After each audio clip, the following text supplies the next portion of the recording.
Hello my dear friends, કેમ છો? મજામાં મજામાં મજામાં, ફર્સ્ટ ક્લાસ. આજના ખાસ એકદમ સ્પેશિયલ લેક્ચર, અને આ સ્પેશિયલ લેક્ચર એટલે જેની તમને ચોક્કસ ઇંતજારી હોય એવું લેક્ચર. હ્યુમન ફિઝિયોલોજીના યુનિટના કેટલાક એવા ક્વોલિટી ક્વેશ્ચન્સ કે જે 110% એન્ટીના ઓરિએન્ટેડ હોય. આપણે 1 મિનિટ પણ આપણી બગાડીશું નહીં.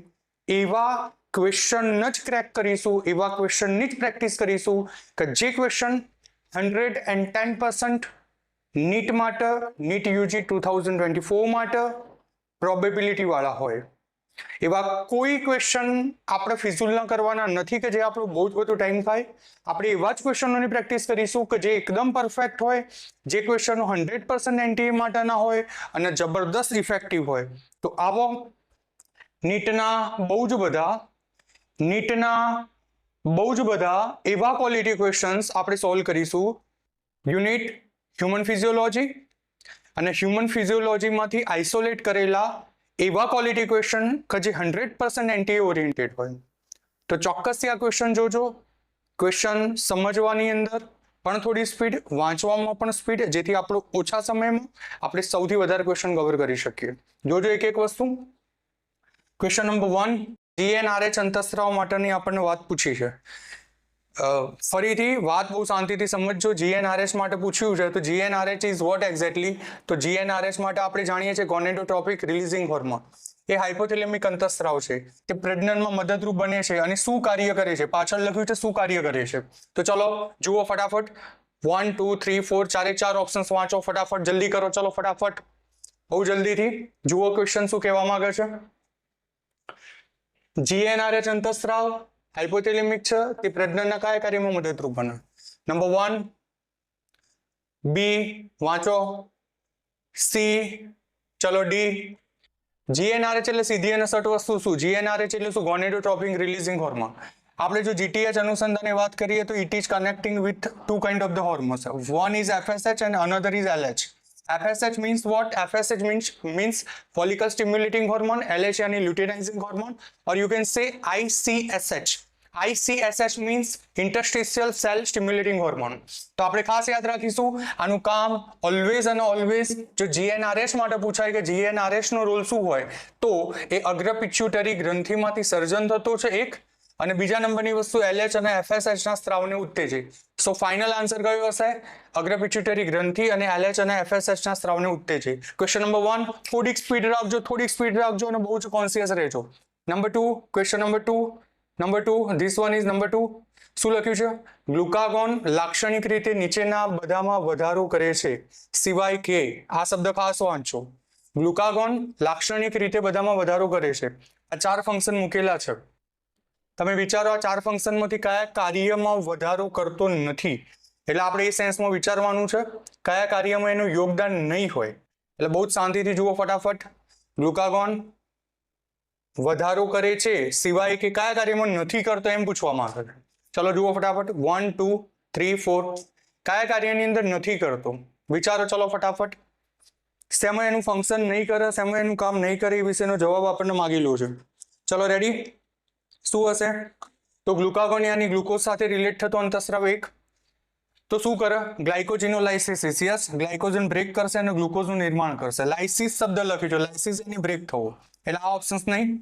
યકૃતમાં ગ્લુકોનિયોજિનેસિસની પ્રોસેસ, મેદપૂર્ણપેશીમાં લિપોલાઇસિસ. આ 1 2 અને 3, આ 3 કામ એક કરે છે.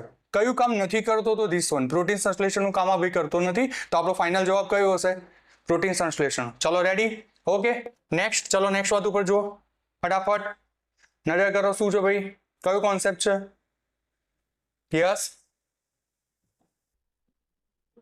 ચલો નેક્સ્ટ ક્વેશ્ચન. શું છે? ગ્રાફિયન પુટિકા તૂટવાની પ્રક્રિયા કોણ પ્રેરે છે? ગ્રાફિયન પુટિકા તૂટવાની પ્રક્રિયા કોણ પ્રેરે છે? આ ઓપ્શન્સ આપેલા છે, જરા જોઈશું શું છે. તમે એવું પૂછ્યું છે ગ્રાફિયન પુટિકા તૂટવાની ક્રિયા કોણ પ્રેરે છે? Yes yes, LH, FSH, MSH અને GH. બોલો શું આવશે? વિચારો. યસ, ફટાફટ. ગ્રાફિયન પુટિકા તૂટવાની પ્રોસેસ કોણ કરશે? જલ્દી quick sir last one fourth one કયો છે ફોર્થ વન છે GH you can see fourth one is what GH ચલો કયા કયા ક્વેશ્ચન થશે જલ્દી વિચારો ફટાફટ એક જ સેકન્ડમાં ક્વિક યસ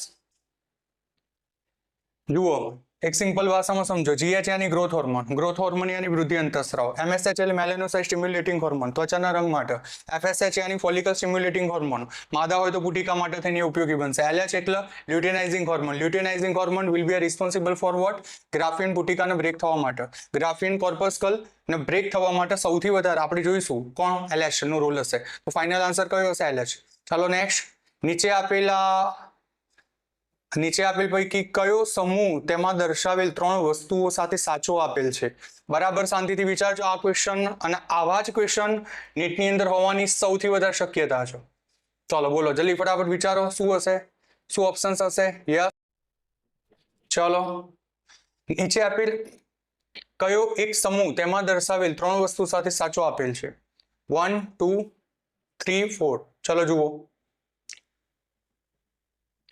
ફાઇનલ જવાબ આનો હશે રેનિન હેલિકેઝ અને હાઇલ્યુરોનિડેઝ ઉત્સેચક તમે પૂછશો સર આ ઓપ્શન્સ કેમ અને આ ઓપ્શન્સને કેમ પ્રાયોરિટી જુઓ શાંતિથી સમજો અને વિચારો હું જે કહું છું એ તમે આ બધા જ વિકલ્પની અંદર જુઓ લાઇસિન ગ્લાયસિન થાઇમિન અને એમિનો એસિડ આ એમિનો એસિડ એક જ ગ્રુપના નથી એટલે આ કેન્સલ માયોસિન અને એક્ટિન હોત તો બરાબર આ તો ઓક્સિટોન લખ્યું છે જેને કોઈ જ મેળ નથી ખાતો દ્રષ્ટિ નેત્ર વેગસ અને સંવેદી વેગસ સાથે એડ કરેલી છે એટલે આ પણ કેન્સલ અને રેનિન હેલિકેઝ અને હાઇલ્યુરોનિડેઝ આ ત્રણેય ઉત્સેચક છે અને આ ત્રણેયની વાત એ છે કે આ ત્રણેય ઉત્સેચકોનો સમૂહ છે એક ભલે અલગ અલગ કામ સાથે સંકળાય છે જેમ કે એક વસ્તુ કહું રેનિન એ પ્રોટીનના પાચન માટે હેલિકેઝ એ ડીએનએ સ્ટ્રેન્ડ જે હશે એના સેપરેટ કરવા માટે બંને સ્ટ્રેન્ડને એકબીજાથી અલગ કરવા માટે હાઇલ્યુરોનિડેઝ ઉત્સેચક જે છે એ તમે જોયું છે શુક્રકોષની અંદર યાદ છે શુક્રકોષ ના અગ્રછેડે હશે અને એ અંડપડને તોડવા માટે ઉપયોગી બનાવશે તો મારો કહેવાનો અર્થ આપણો ફાઇનલ જવાબ કયો હશે સી હશે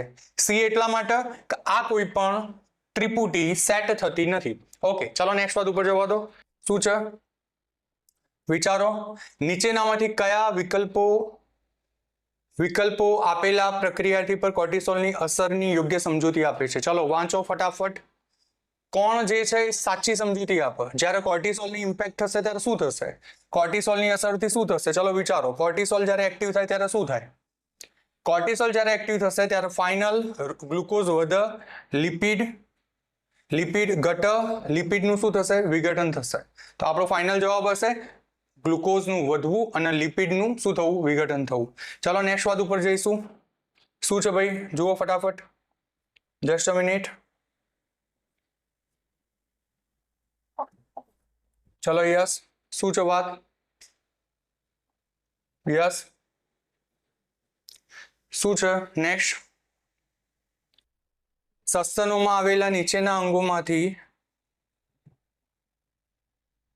સસ્તનોમાં આવેલા નીચેના અંગોમાંથી શેમાં કેન્દ્રસ મજ્જક વિસ્તાર અને ઘેરતો બાહ્યક પ્રદેશ જોવા મળતો નથી શેમાં જોવા મળતો નથી જરા ચલો જુઓ શેમાં જોવા મળતો નથી અંડપિંડ એડ્રિનલ યકૃત કે મૂત્રપિંડ હવે જુઓ અંડપિંડની અંદર છે બાહ્યક અને અંદરનો વિસ્તાર એડ્રિનલની અંદર બાહ્યક અને મજ્જકનો વિસ્તાર યકૃતમાં વિચારીએ છીએ મૂત્રપિંડ છે એની અંદર શું છે બાહ્યક મજ્જક અને નિવાપ ત્રણ પાર્ટ છે તો આ એક જ પોર્શન એવો છે કે જેની અંદર નથી એટલે ફાઇનલ જવાબ શું આવશે યકૃત આવશે ચલો રેડી નેક્સ્ટ ક્વેશ્ચન જુઓ પશ્વ પિટ્યુટરી ગ્રંથિ શેના તરીકે ઓળખાય છે પશ્વ પિટ્યુટરી ગ્રંથિ શેના તરીકે ઓળખાય છે કયા તરીકે ઓળખાય પશ્વ પિટ્યુટરી એટલે એડિનો કે ન્યુરોહાઇપોફાઇસિસ જવાબ કયો છે ફાઇનલ જવાબ કયો આવશે ન્યુરોહાઇપોફાઇસિસ ચલો તૈયાર ચલો નેક્સ્ટ વાત ઉપર જવા દો ઇસ્ટ્રોજન અને ટેસ્ટોસ્ટેરોન સ્ટીરોઇડ અંતઃસ્રાવ છે જે મુખ્યત્વે ખાલી જગ્યા સાથે જોડાય છે સ્ટીરોઇડ અંતઃસ્રાવ હશે તો કોના સાથે જોડાય ચલો વિચારો ચારે ચાર ઓપ્શન જુઓ બહુ શાંતિથી યસ શું હશે કયું વિચારી શકાય યસ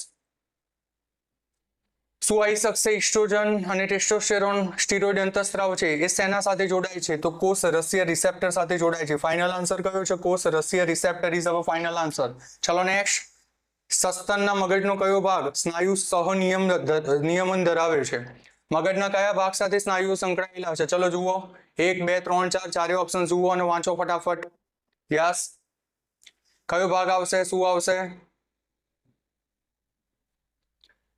તો કયો ભાગ છે? અનુમસ્તિષ્ક. અનુમસ્તિષ્ક ઇઝ યોર ફાઇનલ આન્સર. અનુમસ્તિષ્ક હશે એ બેઝિકલી શું ધરાવતા હશે? કેટલોક સ્નાયુ સાથે કનેક્ટિંગ પોર્શન છે અનુમસ્તિષ્ક. યાદ રાખજો. અનુમસ્તિષ્ક એટલે શું કહીશું ભાઈ? નાનું મગજ કહેવાશે કે નહીં? યસ. નેક્સ્ટ, એડીએચ નું શું ફંક્શન છે? ચલો જુઓ, ચારે ચાર ઓપ્શન્સ વાંચો શાંતિથી. શું કહેવા માંગે છે એડીએચ? આ 10મા નંબરનો સવાલ. એડીએચ જુઓ, ચલો જલ્દી ફટાફટ. એડીએચ નું ફંક્શન શું થશે? તો એડીએચ ચાર ઓપ્શન્સમાંથી વાંચો ચારે ચાર ફટાફટ. ચલો જલ્દી. યસ, વિચારો.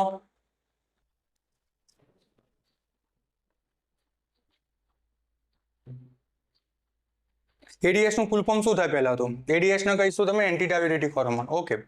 એડીએચ નો ઓલવેઝ રોલ શું છે? મૂત્રપિંડ નલિકાની અંદરથી પાણીનું પુનઃશોષણ કરવાની વાત છે. તો પુનઃશોષણ કરવાની વાત, એક વાત રેડી. ચલો, પુનઃશોષણ પ્રેરે છે, આ વાત છે બીજા નંબરના ઓપ્શન્સમાં. એ સિવાય બીજું શું? એડીએચ જે છે શેમાંથી સર્જન થશે? એડિનો કે ન્યુરો?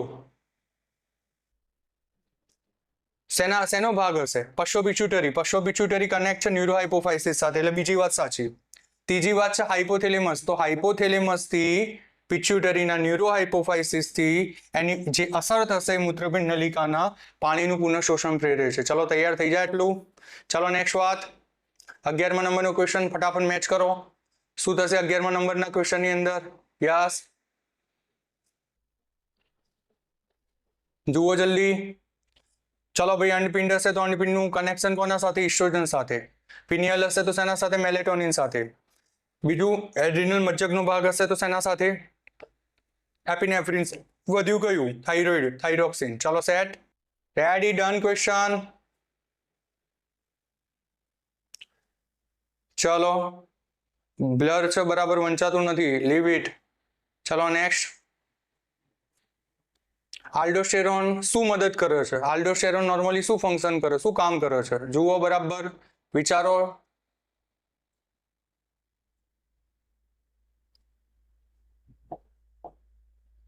આલ્ડોસ્ટેરોન નોર્મલી શું કામ કરે છે? જુઓ. યસ, આલ્ડોસ્ટેરોન એ સોડિયમ અને પાણીનો સંગ્રહ કરશે. શેનો? સોડિયમ અને પાણીનો સંગ્રહ, પોટેશિયમનો નિકાલ. આ એનો ફાઇનલ આન્સર હશે. ચલો જવા દો નેક્સ્ટ. યસ, આ સાચી રીતે જોડાયેલ જોડી શોધો. ચલો જુઓ, નંબર 1, 2, 3, 4 બધા જ જુઓ શાંતિથી. ચારે ચાર વિકલ્પ. શું આવશે આની અંદર જવાબ? સાચી જોડી મેચ કરવાની. ભાઈ, પિનિયલ ગ્રંથિ માસિક ચક્ર ઉપર અસર કરતી નથી, નહીં અસર કરે છે. એક વાત, ઊંઘવા જાગવાની ક્રિયા પર અસર કરે છે, માસિક ચક્ર પર અસર કરે છે એવું આવે. કોર્પસ લ્યુટિયમ છે ઓક્સિટોસિન ઉત્પન્ન કરે છે, સરાસર ગલત વસ્તુ. આંતરાલીય કોષો રક્તકણો જિંદગી ના કરે. આંતરાલીય કોષો તો ટેસ્ટોસ્ટેરોનના પ્રોડક્શન માટે ઉપયોગી બનશે. કોલિસિસ્ટોકાઇનિન છે સ્વાદુપિંડના ઉત્સેચકીય સ્ત્રાવને ઉત્તેજે છે. યસ, બિલકુલ. એનસીઈઆરટી ની બેઠી લાઈન